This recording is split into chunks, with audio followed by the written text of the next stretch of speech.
One of the first things we need to do is to wet our paper, and you can use newspaper, which is really nice and easy. I just got a little bit of butcher's paper, which is also a very fine, sort of thin type of paper, and it works just as easily for creating your armature. This is the base that we're going to start working on in terms of creating our portrait. Now you can see that it has this sort of middle section. That's where the shoulders are going to be, and we're going to sort of bulk up that area with the paper. And then we're going to have a neck area, and then we're also going to have the base of the head. You can have the clay resting on this particular surface, which is the base of the work, and so you can actually lift it and move it and that sort of thing. So that's what it looks like, and that's how you're going to have and start your work. So the next part is getting your paper, your wet paper, and putting it around the mold. So what I've done is I've just taken a little bit out of that container, that bucket, and it's really easy to tear. You can just go like that and it just breaks any which way. Now what you want to start doing is you want to actually start putting it around the mold itself. I would tend to start with the shoulders. And as you're doing it, you're going to get a lot of water, excess water coming out. And that's okay, because you want to have it wet so that the clay stays moist and it sort of keeps its shape and it becomes a little bit more malleable. And as I'm winding up like this, I can feel the paper tearing in my hands, which is okay. But what I want to try and do, and if you can see the water is pouring off a little bit, that's okay. Now, you might be worried that it's going to be falling apart on you. It's not, because at the end, we're going to put a little bit of string around it and keep it in the right shape so that when you get to putting clay on it, it's all going to be quite easy to, maneuver and work around. Now, you can also see that I've got like a very simple base layer put here already. That's so that when we take the clay mold off later when it dries, this center part will fall out of that mold part quite easily because the paper will be a little bit dry at that particular point. Now, as you can see, I built this structure at the top here. It's kind of like the base of the head or the ball of the head and where it's going to go. Now, it doesn't have to have too much shape, but as long as you can kind of start to see the formation of the work, it should come together quite fine. Now, that's pretty much what it looks like. We might want to narrow down that neck a little bit just in here, so it's a matter of just squeezing and pushing. Now, we've gotten to the point where I think that we need to start securing it. So I've got my string ready, and I'm going to start with possibly working around the head because that keeps popping out first. So I'm going to just wrap it around a few times, give it a bit of a tight pull, tie a knot just to make sure that it stays put. And then with the string, start wrapping it over and around and trying to get that correct shape that I'm after. And then going down over the top of the head and around the other side. And then I've got a little bit of string there that I'm just going to tie it off. Just do a double knot so that it doesn't come undone. But not too tight that you can't undo it later. So we're starting to get this kind of shape. And you can always start to move it and mold it and make that nice sort of head neck area. Now the next thing also, there's still a fair bit of water coming out of that, so I'm just going to drip that right off. And then you can start to see that possibly I could put a little bit more around the shoulders, and in doing that I'm just going to fold it over a little bit and then place it around just to give it that little bit of extra bulk. And then, because I don't want to bulk up the neck too much because I don't want it to be out of proportion. So my next bit, I'm going to get a bit of string because it comes undone. I'm going to do the same thing. I'm going to put a simple little knot in it to start it off. Make sure I tie it, and I'm going to do a double knot, and I'm going to try and tie it as tight as I can. But the knot I'm going to do relatively, not loose, but just secure enough so that it's not going to fall apart on me. And I'm just picking up some of those pieces at the bottom there so that they are in the correct shape. Now, I want to go over the top of the shoulder and bring that down a little bit. So what I might do is go underneath and go underneath like that. And when I leave it to dry, I'm just going to start to secure it. And it should be fine, just like that. So the next thing we're going to start to do is start to put the clay on. Now you'll notice that what I have here, they're called battens. So they're just pieces of wood that are equal size. And I've got two on each side because that's the length or the thickness that I'm after, because you really want it to be a finger thickness, okay? Anything thicker than that, and when it goes in the kiln, it has a very, very high chance of cracking. So what we're going to do, we're also going to use a rolling pin. Everyone's seen a rolling pin before. Just make sure that there's no sort of hard or sharp edges on it, because then you're going to get that imprint there when you roll your clay. Now, it's a really simple process. This is a piece of clay that I had spare. So you place it down in the center, and you'll notice that the clay is already much higher than these two battens. So what you're going to do is start in the center and gently push forward, and then lift and push back. And then the main thing is to lift it up and turn it over. Because sometimes if you are working and it is too hard or too stiff, it sticks to the mat itself, and you don't really want that to happen. Now, it's quite simple to roll it out, and it's quite simple to roll it backwards and forwards. Now, once you've got that thickness, it's a really lovely, even sort of piece of clay. Now, we're about to start putting the clay over the armature that we've made so far. Now, there are many ways of doing this. Some people like to use slab, some people like to build it up coil by coil and build it and make it that way. There's really no right way of doing it. It's whatever is comfortable for you and whatever makes you, what's easier for you in terms of how you like to make or use clay. Now, in terms of today, the way that I'm going to do it is by a slab method. Now, it's a really quick, simple and easy way. What I'm going to do is pick up the clay, and I'm going to place it roughly where that shoulder is and that shoulder is there. And then I'm going to get one of my clay tools. This one has a nice sort of sharp edge to it. So I'm going to kind of just measure it out, and I'm going to put a little slit, and I'm going to try and make a straight cut down the side there. So now I have this panel piece. I'm going to place it at the back. And then what I'm going to start to do is fit it into the actual figure. Now you'll notice that as I'm doing this, it is really kind of soft. Now you'll notice that I'm trying to just push it around into the shape that I want, pushing it around the back like this and molding it around to start with. Now you'll see that I've kind of got a shoulder area. I am going to now see that space there where the neck is. I'm going to place a little cut, and I'm supporting the clay on the side here, just holding it and supporting it. So I'm not stretching it out and it's not getting too thin. I'm going to wrap it around the front like that, and then the shoulder is going to go over and down. And then we can start to see the shoulders happening. Same thing over here. I'm going to put a little hole in there, and I'm going to bring it out, but I'm supporting it with my finger so that I didn't stretch it out. So I'm going to go over the top and down and then around again. Now, you might say, well, we've got a bit of a gap there. Well, yes, we do. However, what we're going to start doing now is use the other piece. And we are going to kind of do it the same way.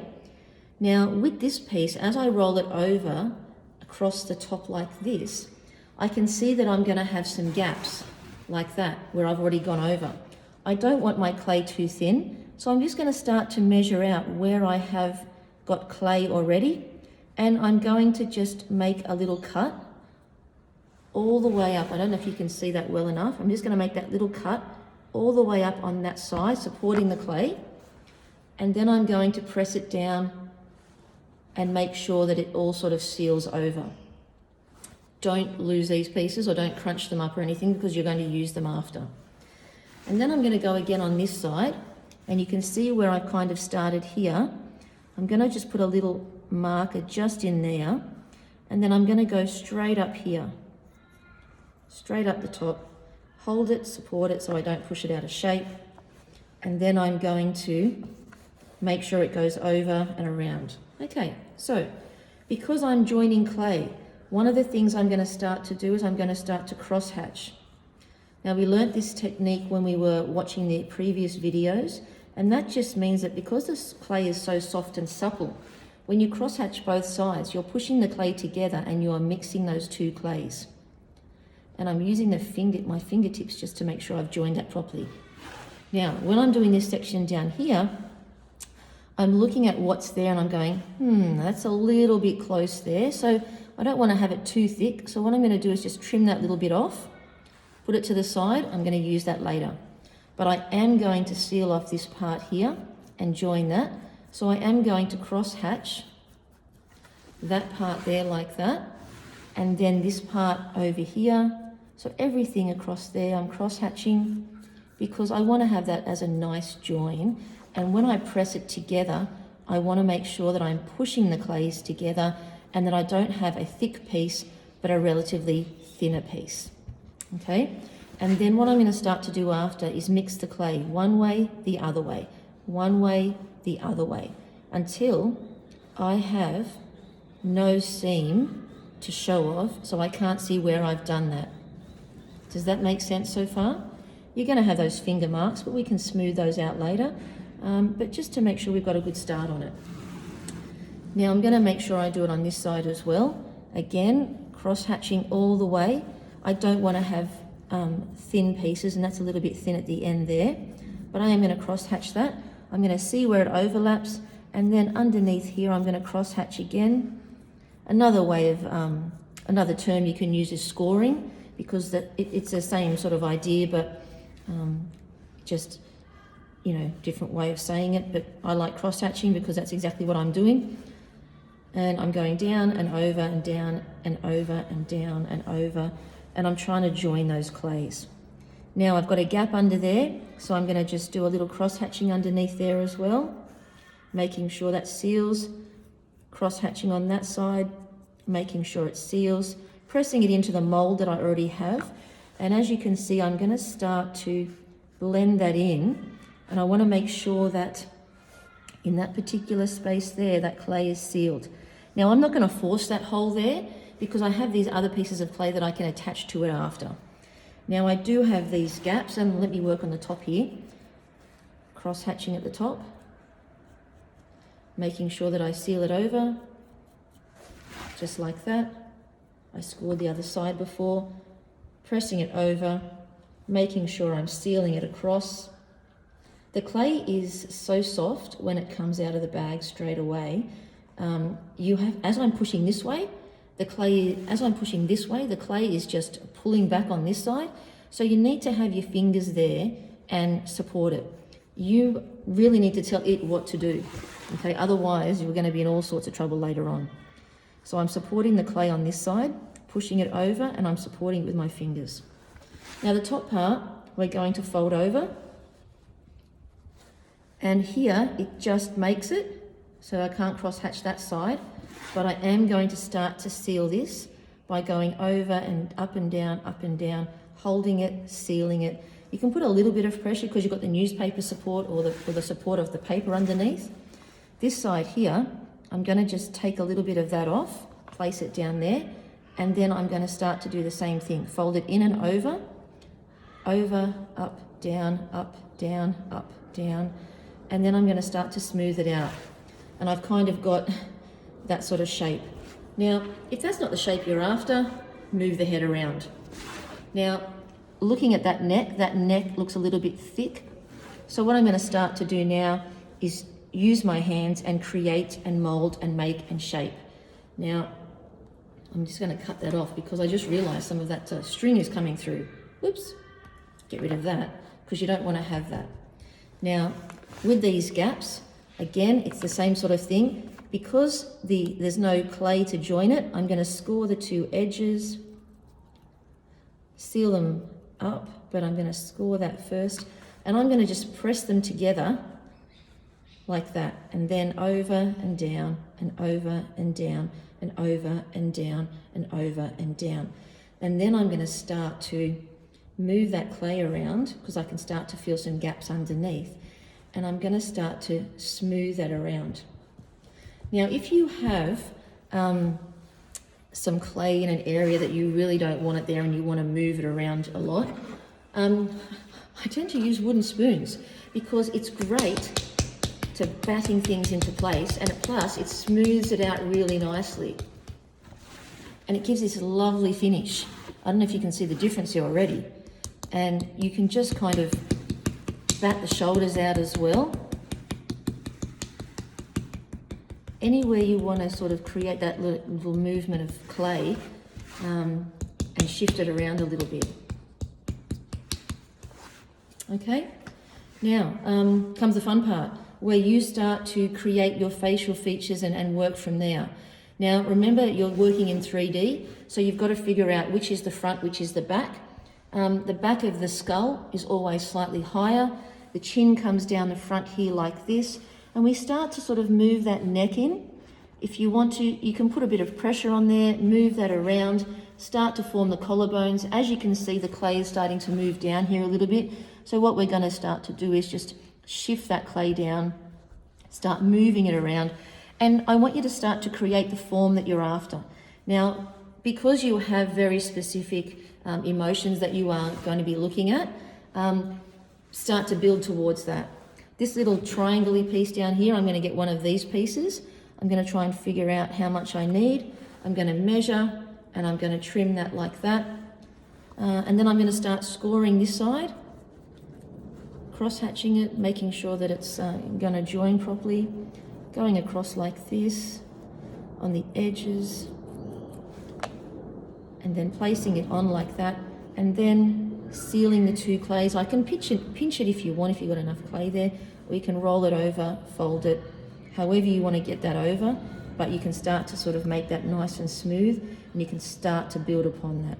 Okay, the clay's moving an awful lot because it's very moist and it's fresh, straight out of the bag, and it's lovely movement to it. You can do a lot with it. Now, as you are working, if you don't finish working on this entire piece in one go, which most people won't, you simply get your Glad wrap, place it over the top and the bottom, and you seal the entire thing with no air holes. The other way of doing this is to put it in a couple of plastics, even plastic garbage bags that you can get from the supermarkets, and make sure that the knot is secure, and then place it in your plastic container art kit so that it stays nice and moist, ready for your next lesson. Okay? In terms of joining features, it's exactly the same way. So you start to get your leftover bits of clay, you start to look at the facial features, what's going where. Now, I just felt an air bubble just in there just then, but and I popped it straight in. But if you have those air bubbles, compress it, press it together, compress it. That's probably about the only time I'm going to say put your hands over it and push it down, okay? Because generally you work with fingertips only. Now, making hair, you can attach the hair, you can carve into the hair. Watch the other tutorials that I have for you on your Canvas page and see how that all works and comes together. So that's the starting point. The rest of it is up to you. Think about the emotion that you're trying to portray. Think about the group and how they're going to make their works link. And then start to build your character. And then, you know, we'll let them dry and we'll get on to the next video, which is going to be looking at how to glaze and looking at how to finish them off. Here is a very simple example for you. It's very basic, but hopefully with yours you're going to create a lot of emotion in that portrait. Also use a lot of textures to bring out those emotions, and hope you have fun making it. I look forward to seeing yours.